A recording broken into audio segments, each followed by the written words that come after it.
Friends, welcome to episode 47 of Prof and Dev Play Games. I am the Prof, and the Dev is not here tonight. He is game jamming on a canoe in the Arctic. It is cold where he is, but he is sacrificing skin, bone, and probably all of his muscle for video games. Next week, he will report back to us how he did in the North Pole, what his game looks like. But until then, you are stuck with me. This will be a shorter episode. We're going to go through some news, talk about what I'm playing, give you some impressions of Bound, a game that I played this week and completed, at least the first run-through. And we'll do a little bit of off-topic banter. Basically, today's off-topic banter will be a little discussion about a book I finished reading this week on my commute to and from work. The sabbatical is officially over, so it is time to get to work like a regular person. That starts tomorrow in the classroom teaching. So this is the last podcast of my extended break, my sabbatical, which was a very successful time off, learning Spanish, doing a couple of other small projects. So overall, good time spent. Speaking of good time spent, this fall, I think I will be spending some good time with a video game. One that I have not played because I missed this. I didn't have a console. I wasn't playing games when this game came out. But a lot of you have probably played this game and loved it. And hopefully because they're going to remaster it looks like. According to Eurogamer.net, it looks like Assassin's Creed 2, Brotherhood and Revelations are headed to PS4 and Xbox One. So it looks like Ubisoft is going to not skip an Assassin's Creed this year, which makes sense considering the Assassin's Creed movie is coming out this year. It was a little barren not having an Assassin's Creed game, so they're going to go back to the well and put out one of the most loved Assassin's Creed games, if not the most loved. I think Black Flag probably gets a lot of love, but Assassin's Creed 2 fixed some of the problems with 1, and people enjoyed the crap out of it. Remasters are doing pretty well. People are excited to play these old games on the new systems with updated graphics, all the Ps, all the frames. So people, at least on Reddit and the forums that I saw, were pretty excited about this. As for me, I have Assassin's Creed 2 on backwards compatibility on the Xbox. But I don't have the other 2, and from the dev, he told me that you really got to play all 3. So I'm going to keep my eye on this. I think it's probably going to launch at the $60 price range, so I'll probably wait for a drop. But I really did enjoy Syndicate last year. It's my favorite Assassin's Creed that I've played, and I've played 3, Black Flag, Unity, and Syndicate, and Syndicate's the only one that I could finish. I just wasn't a Black Flag fan. The ship battles really didn't do it for me. But pretty excited to see Assassin's Creed, or Ubisoft putting out a remaster that, by all accounts, seems like people want. It's been a while since 2 came out, and it's one of the favorites, and it dovetails nicely with the movie, so it makes sense. So that's the first piece of news. And the second piece of news is also a remaster. And this is the one that I really, really want. And listening to all the podcasts that I listen to, reading all the forums that I read, when people kind of shit on remasters being lazy and how devs need to spend their time on new stuff, yada, yada, yada. In the same breath, people say, except for Mass Effect. I would play the shit out of a Mass Effect remaster. And EA is strongly hinting, according to Game Informer, that Mass Effect games will indeed get remastered. From the article, which is written by Mike Futter, Futter, over there. This is news from Gamescom. This console generation has become known for its plethora of remasters. Others haven't fared as well as some of the previous remasters, such as The Last of Us and Grand Theft Auto 5. Right now, EA is the last big publisher to be staying away from that arms race. However, the executive vice president for EA Studios has kind of reversed the decision to put out remasters. EA apparently is now strongly considering a move into the remaster space. And Soderlund, the VP that I just mentioned, says that some things have changed, and that's that there's proof in the market that people want it, maybe more than there was when they spoke before about not wanting to do remasters. There were some that did it before, but I think there's even more clear evidence that this is something that people really want. The honest answer is that we are absolutely actively looking at it. I can't announce anything today, but you can expect us most likely to follow our fellow partners in Activision and other companies that have done this successfully. This is absolutely confirmation that we're going to get Mass Effect Remaster. I don't know when that would come out, if they're just starting work on it, with Andromeda coming out in the first quarter of next year, 2017. Seems like a Mass Effect trilogy would be smart to come out before Andromeda because people can get hyped up for Andromeda coming out, or incredibly stupid where people wouldn't buy Andromeda because they can go through the first 3 games, which I know a lot of people would do. I'm currently playing Mass Effect 3, and I'm going to talk about that a little bit later. But even though I will have beaten the trilogy within the last year, from the first time I played the game until now, I would definitely play a remastered trilogy, if only to have everything in one location, one console, so my saves carry over. When I first played Mass Effect, the first game I played on the Xbox, the second one I played on Steam, and the third one I'm playing on Origin. Not the best way to do that. Obviously, my saves aren't coming over, and I don't actually have the DLC for any of the Mass Effect games. So I would be compelled to purchase this remaster trilogy and play it probably on PlayStation because I'd love to get those trophies. However, I have gotten quite used to playing Mass Effect with a mouse and keyboard now, so it would be a little weird to go back and play with a joystick, but I'd get over it pretty quickly. So I'm, going to be brave and bold here and predict we're going to get a Mass Effect trilogy announcement sometime before the end of the year. That would be pretty awesome, and that is a game that I would buy day one as soon as it came out. Assassin's Creed 2, I'd probably wait and see, talk to the dev a little bit and see his thoughts about that, considering I have the first one, Assassin's Creed 2, on Xbox back compat, but not the rest. But Mass Effect, my friends, including the dev, told me that this is one of the best game series of all time, and I finally listened to him and played through the first 2 and about a third of the way through the third one, and it truly is just an amazing, amazing game. And I kind of wish that Dragon Age would come across as like the fantasy equivalent of Mass Effect, and I think it's supposed to, but for me it's just not the same feeling, which is crazy because I love fantasy settings and I don't really like sci-fi settings, but Mass Effect to me is just head and shoulders above Dragon Age. And maybe that's because I started with with Dragon Age Inquisition. That might have been a mistake. So again, I'll talk to the dev later and see if a different Dragon Age might be one to go back and try.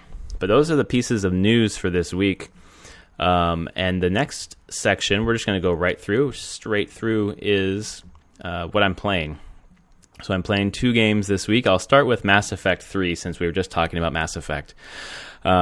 Picked it up a little bit this week. There's a lot of work I'm doing this week, so I didn't have a ton of time for gaming, getting ready for the semester and such. But Mass Effect 3, I picked up played a couple of the N7 missions, just kind of cruising around the galaxy, taking out some Cerebus stations, taking out their supplies or taking out some of their soldiers, and that it's nice to jump in and jump out. I probably only put about 45 minutes or so into Mass Effect 3 this week, so I can jump in, do a couple of those missions, and jump out. And I think right now I'm in the mood for games where I can beat them quickly or jump in and jump out without getting invested in a long story arc, simply because there's so much on my plate right now. That's the kind of game that I'm looking for at this point. Kind of relaxes me, kind of releases the stress a little bit of work, which is nice. So I did a couple of missions, and the thing for me that's I'm still trying to figure out is, I'm cruising around the galaxy and I see the Reapers hanging out, and when I go to different nodes in the galaxy, it tells me that the node's at 33% or 28%, and I'm assuming that means that to get 100% means that it would be 100% free of Reapers, so I need to keep doing missions in that section of the galaxy, for example, to get rid of the Reapers in that area, even if I'm not directly confronting them. I'm not exactly sure if that's how that works, but that's how it's playing out to me right now. But I'm really just dinking around, doing random missions in the galaxy. So that's Mass Effect 3 this week. The other game that I played this week, and I want to spend a little bit more time talking about because I started it and beat it this week, is the fourth selection from the Sony PlayStation Play 2016 sequence. And this was Bound. This is a game by Plastic, which I believe is a Polish studio. I think they're known for game demos, or they're known in the demo scene. I'm not exactly sure. But this game kind of represents like a more artsy game. And I don't want to use game in quotes because there was, you're playing with the controller and you're going through this world. There was a game to be had, but the hooks, I think, weren't as strong for people who are looking for story, for example, narrative, kind of crisp gameplay. My verdict on the game is that it's good. It's from between okay and good. I think people have commented positively about the visuals, and I think when I was looking at what games from Play 2016 to pick up, I was going to buy two of them for a very particular reason I'll get to in a second. And I ended up picking Brutal and Bound. Brutal because I love dungeon crawlers and I knew that'd be a lot of fun, and it has proven to be a lot of fun. And then Bound, honestly, I picked it up because of the conceit about moving through the world through dance and the visuals. I think the visuals are kind of polygonish, kind of like a bold color palette, but big pieces. Like the face is just one big like rose colored or fuchsia colored piece. It's very blocky, but fluid, and the way that it looked and the premise of movement are the two things that interested me in the game, and it delivered on those two things. The visuals were beautiful. There's a photo mode that you can go in and just change all the filters and make some pretty good screenshots, which I shared a couple of them on Twitter. My username on Twitter is @ProfPlaysGames. You can check them out over there. And then the movement. Moving around the world with dance, like you hold R2 and you start dancing, then you press different combinations of square, triangle, X, or circle, and you do different kind of dance moves. At the beginning, it was kind of fun and interesting because it's something that I haven't really done in a game before, or that I've seen done in a game before, and it was kind of a unique way to traverse the area. But once you've done it a little bit, you've done it a little bit, and you're kind of done, and you just want to move normally, which you can do. You don't have to dance the whole time, of course. But to kind of break free of memories that you're finding, or to quote-unquote fight a boss, you're not really fighting the boss. You're kind of breaking free of the boss's grasp in one case, for example, but it's mainly about escaping the memories. You have to dance, and there are quote-unquote enemies along the way that you also have to break free of using dance. Kind of a artistically rendered fire that you can avoid being burned by dancing. So dance is really the way that you can traverse in an interesting manner, but also kind of combat the quote-unquote enemies. And basically the game is you or a character exploring their memories, and the memories kind of are attacking you as you're moving through the world, and then you get to these memory sequences where a family's struggles and what ultimately happens to this family, which I won't spoil here, kind of is told through these memory sequences. And you kind of, I think for me at the beginning, I enjoyed playing through the levels to explore the gameplay, but once I felt like I kind of had done everything, and I felt like I was seeing the levels were a little repetitive to me just because they're a little too abstract for me, and they kind of all blended together.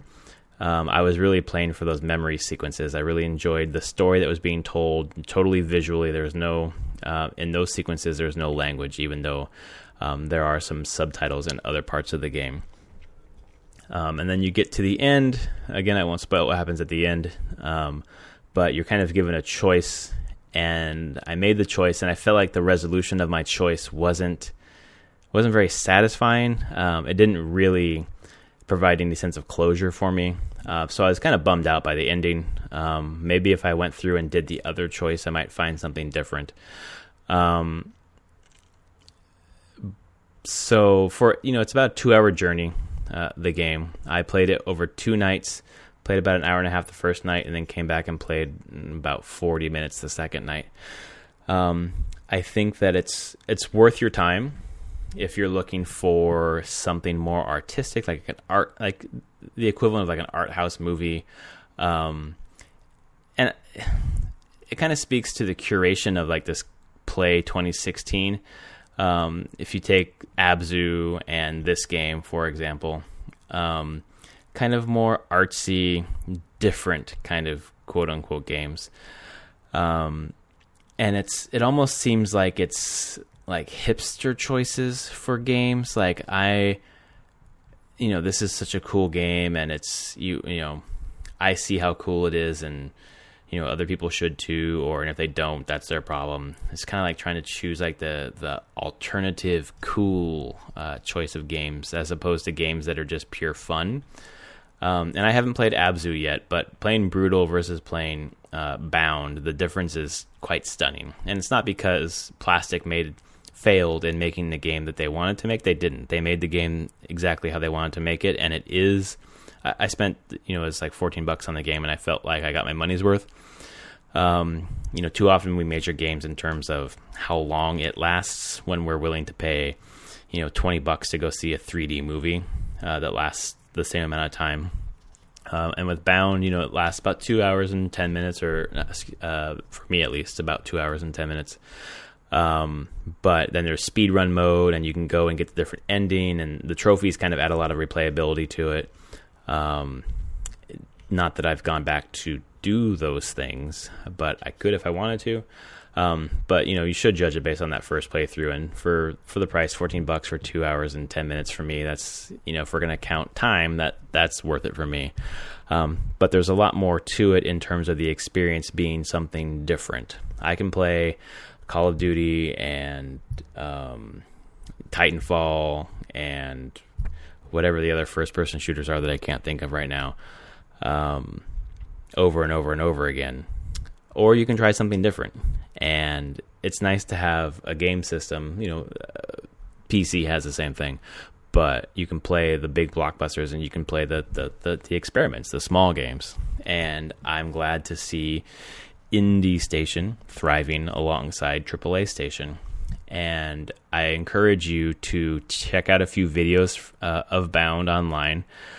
I swear to God, there's not really much to spoil in terms of the story, so I don't think you should be worried about jumping in and looking at things online, watching some Let's Plays, and then checking this game out when it comes on a sale. I think it's worth playing, and you'll know very quickly by watching someone else play it how you're going to feel about the game.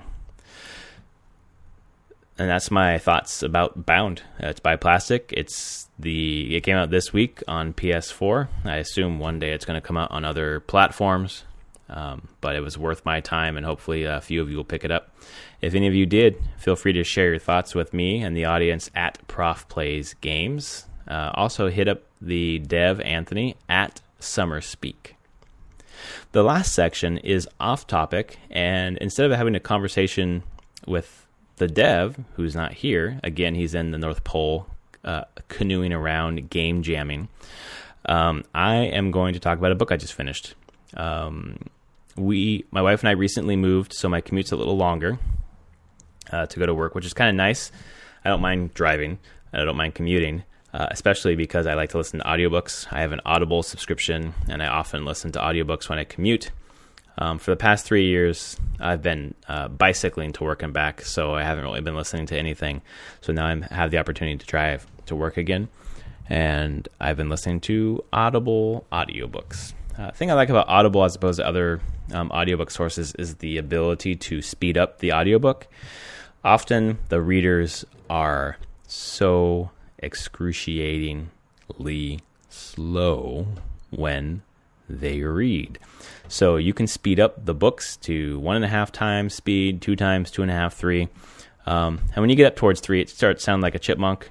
But if you have a reader that you're used to, like Roy Dotrice, who reads the Game of Thrones books, or Song of Ice and Fire books, I should say, by George R. R. Martin, he talks so slowly that if you speed it up, you're at for me, a normal speed. But I speak quite fast, usually when I'm not trying to speak a little slowly for a podcast. So that's how I consume a lot of my books, audiobooks, and speed up 2 times, 3 times. So I really get through a lot of audiobooks. And the book, in the last 2 weeks, I've gotten through 2. But the book I just finished is The Girl on the Train, which has been out, I think, for a couple of years. And this is by Paula Jenkins, I believe. And the book, basically, there's a girl on a train. And when she's on the train, she sees people, and she kind of sees the same people every day in their houses through the windows in the train. And she sees something that kind of sticks in her mind, sees someone cheating on someone else, and these people that she's made up stories for and names for, the people she sees in their houses. She doesn't know them, but she makes up stories for them. But she sees one of them cheat on her husband, and it's kind of sets in it's part of a series of events where she's helping try to solve a murder.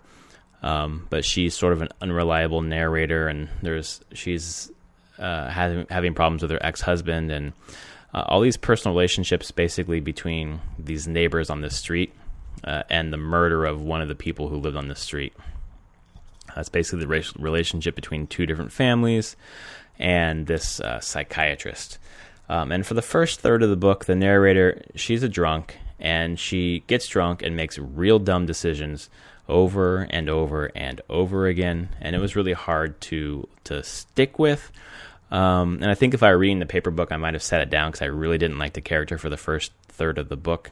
But because it's an audiobook, you're able to listen while you're doing something else, and if the part is really boring or not engaging, it just flies through it as you're listening to it, so you're able to get through those pieces more quickly, of course, but also you're just able to get through those pieces at all and move on to the more engaging parts of the book.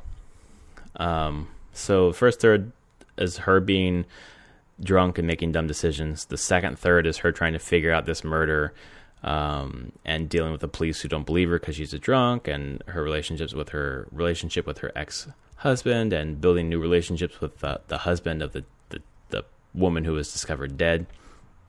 And then the last third is figuring out who it is. And the way the book was written, there were huge clues early on who the murderer was, so there was not really a lot of suspense at the end about who it was.